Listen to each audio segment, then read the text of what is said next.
آج ہم قرآن کریم کی ایک بڑی گہری آیت اور اس کی تفسیر پر بات کر رہے ہیں۔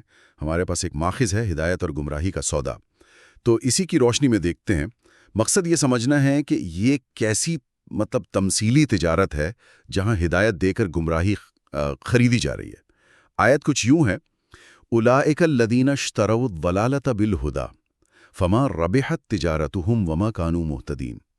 اور ترجمہ ہے، یہ وہ لوگ ہیں جنہوں نے ہدایت چھوڑ کر گمراہی خریدی، تو نہ تو ان کی تجارت ہی نے کچھ نفع دیا اور نہ وہ ہدایت یاب ہی ہوئے۔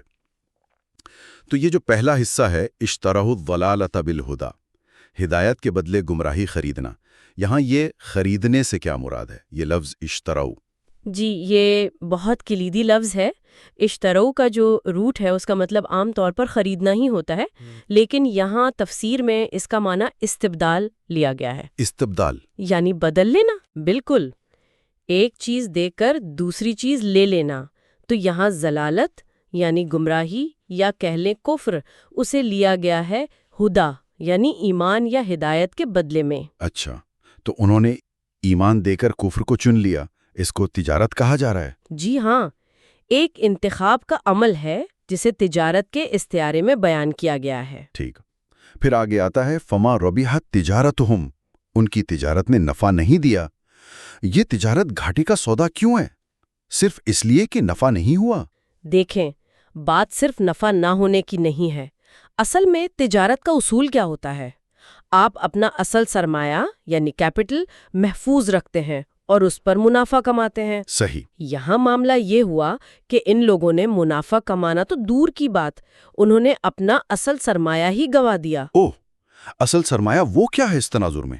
تفسیر اشارہ کرتی ہے کہ وہ اصل سرمایہ فطرت ہے، انسان کی وہ بنیادی پیدائشی صلاحیت، وہ پاکیزگی جس پر وہ پیدا ہوتا ہے۔ اچھا، یعنی فطرت سلیمہ وہ گنوا دی؟ یہ تو بہت بڑا نقصان ہے۔ یقیناً، یہ تو گویا دیوالیہ ہو جانا ہے، اپنا سب سے قیمتی اثاثہ کھو دینا۔ اسی لیے فرمایا کہ تجارت نے نفع نہیں دیا۔ تو یہ نفع نہ ہونا دراصل سرمایہ کا ہی ضائع ہو جانا ہے۔ بالکل، اور جب سرمایہ ہی نہیں رہا تو پھر حق یعنی سچائی تک پہنچنا اور کمال یعنی اپنی انسانی تکمیل کو پانا جو اصل نفع تھا، وہ کیسے ممکن ہوتا؟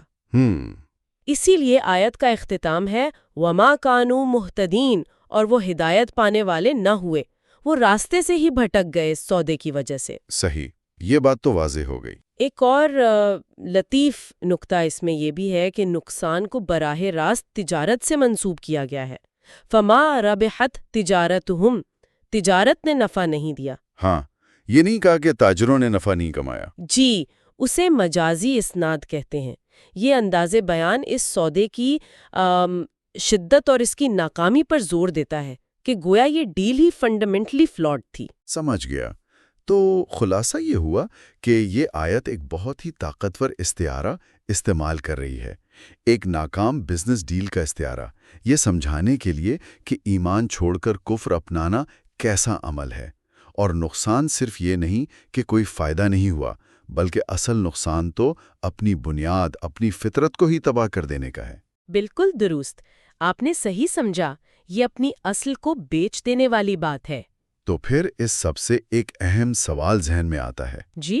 نہیں، آپ ہی بتائیے، آپ اس پر زیادہ گہرائی سے روشنی ڈال سکتی ہیں۔ میں بس یہی سوچ رہی تھی کہ اگر ہم فطرت کو اپنا اصل سرمایہ مانیں جیسا کہ اس تفسیر میں ہے، تو پھر یہ سوال بنتا ہے کہ ہماری روزمرہ زندگی میں ہمارے کون سے اعمال، کون سے فیصلے ہیں جو اس سرمایہ کی حفاظت کرتے ہیں، اور کون سے اعمال اسے انجانے میں یا جانتے بوجھتے بیچنے یا ضائع کرنے کے مترادف ہیں؟ بالکل، یہ غور کرنے کی بات ہے کہ ہم اپنی فطرت کے ساتھ، اپنی اس بنیادی صلاحیت کے ساتھ کیسی تجارت کر رہے ہیں۔